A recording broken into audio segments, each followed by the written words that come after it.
insider trading is when you buy a stock based on information that you have that nobody else has or very few people have.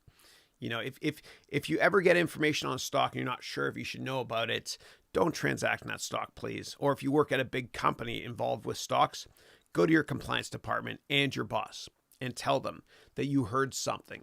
And what will happen is that stock will be put on the restricted list for a while, meaning the firm you work for cannot transact in that stock for 30 or 60 days or however long it is. And the lawyers within that company will decide what to do.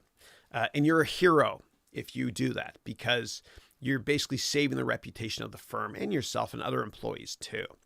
And a lot of people, they get greedy. They get greedy. There's a lot of greed on Wall Street. You know, they kind of feel like they've established this great standard of living. Maybe they live on the Upper West Side and they have their kids in private schools, for example. And, you know, they got to, and I'm not justifying it all, but this is why it happens sometimes. They got to make payments on those private schools or their mortgage or whatever it is. And so they need to get a big bonus every year. And so sometimes people cheat. They cheat by transacting in stocks using insider information. It's against the law, obviously. And yes, you will go to jail if you do it. And so there's actually, I mentioned Upper West Side for a reason. There's this hedge fund called Galleon, which no longer exists, thank goodness. And there's a guy named Raj Rodman, who I've met before, and he's in jail. And Raj is in jail for insider trading. And I actually know people that work for him. And what would happen is during the morning meetings before the stock market opened, Raj would ask the semiconductor analyst, for example, how's the quarter going on Intel? How's their business progressing this quarter? And the analyst would say something along the lines of, well, I checked with my contacts and it sounds like, you know, I talked to them the other day, 2 days ago, the quarter's going well, so we should buy more stock. And then Raj interrupted, this is a true story, and said, no. How's the quarter going as of this morning? And so basically he's pushing his employees, or he used to before he went to jail and got arrested, into getting insider information and transacting on it, which is illegal, highly, highly illegal. And I actually have a friend that was involved with that as well. And what happened, and I went through the Goldman Sachs training program with him back in 2000. Really, really nice guy. And he called me a number of years ago and said, I'm in trouble with this whole Galleon thing. And I need your help, Chris. And I said, of course. And I always help people when they need me. Always, always. I run towards people when they need help. And his name is Gotham. And this is all publicly disclosed. But he said, I need you to write a letter to the judge for me. And he cooperated with the FBI. And he didn't go to jail. And I wrote a nice letter for him based on when I knew him back in 2000. I didn't know him in between. But I would have written a letter for him anyway if I had known him in between. But that letter was actually publicly released, and everybody saw it years ago. Anyway, and I was very proud to stand by my friend. And so what he did was he actually here's what happened, and I don't have all the details. His name is Gotham Shankar, and actually I'm going to show you it right now. Okay, I'll go through this with you right now. I want to keep it real. So what happened was, and I'll show you when he was going to court here. So Gotham Shankar. So let's go here to images. Here it is here. Yeah. So what happened was, this is actually a better image to look at here. Yeah. So this is Gotham. Oh, he wasn't supposed to do that. And I'll tell you why. This is when he was going to court, and what you're supposed to do is never make eye contact with photographers. That's his lawyer there on that side. You're supposed to look down like that. Getty Images has an image of him. Really, really nice guy, and that's him going to court, and he went through hell because of this. But what happened was, the story was he worked, I think, at a hedge fund, and here it is here, and I'm in this article here, I think, yeah.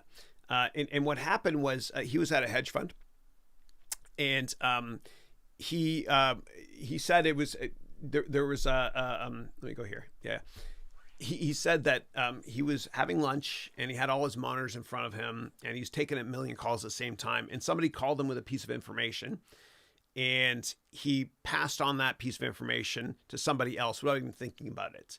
and the FBI were listening, and that was insider trading. He had insider information. And even Martha Stewart, America's sweetheart, Martha Stewart went to jail for this, for transacting on this. And what happened in Gotham, and let me go back here and show you, I want to show you myself in the media here, defending him.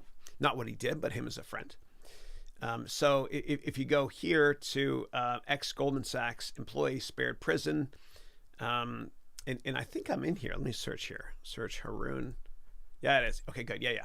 So here's what I wrote in that letter to the judge, and I was very proud and happy to stand by him.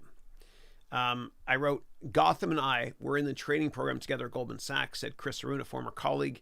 If I could summarize his character in 5 words, it would be as follows: ethical, kind, minimalist, selfless, and generous. And I believe that. And when I knew him, when I worked with him, at least at Goldman, I didn't know him in between.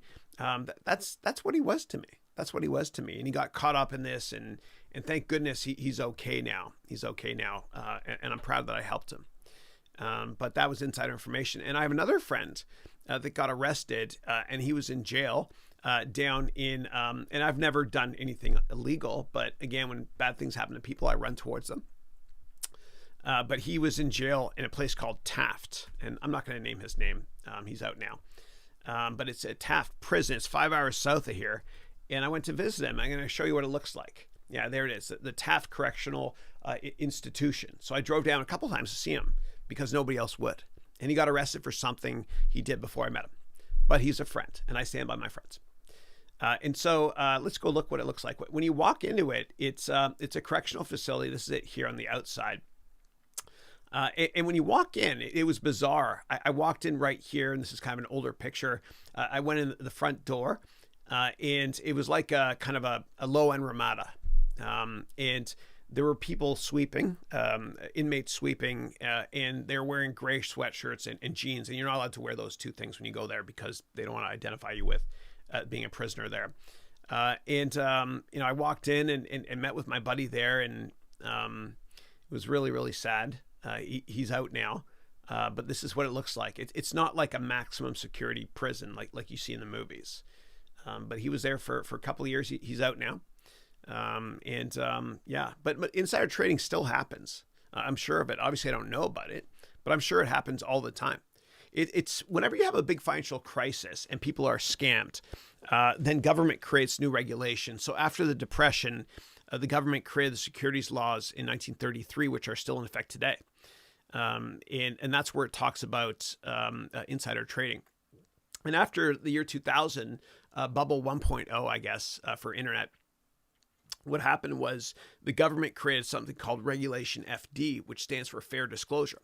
And what that means is a company is not allowed to give any details on anything to just 1 or 2 investors. They have to give it to all investors at the same time. And this is awesome for you and I, because you and I as retail investors, we get the exact same access to information at the same time that the massive mutual funds and hedge funds do. And it's usually through webcasts or through sec.gov or the investor relations portion of a big company's website. It's amazing, Regulation FD.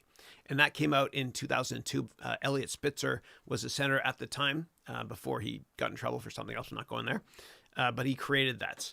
And then after 2008, which was another horrific financial bubble situation where we were within 24 hours of bank machines not working, the Obama administration and pre-Barra went after a lot of people that were convicted of insider information and put a lot of them away. And it just happens. What happens is governments crack down a lot, usually after a financial crisis, rightly so. But if you have more questions about insider information, please let me know. And I've published a couple of vlogs on this with much more details. But the bottom line is that if you ever hear anything you're not sure you're supposed to hear, I want you to obviously never transact on it. It's never worth it. And also, I want you to go and tell your boss and your compliance director or both.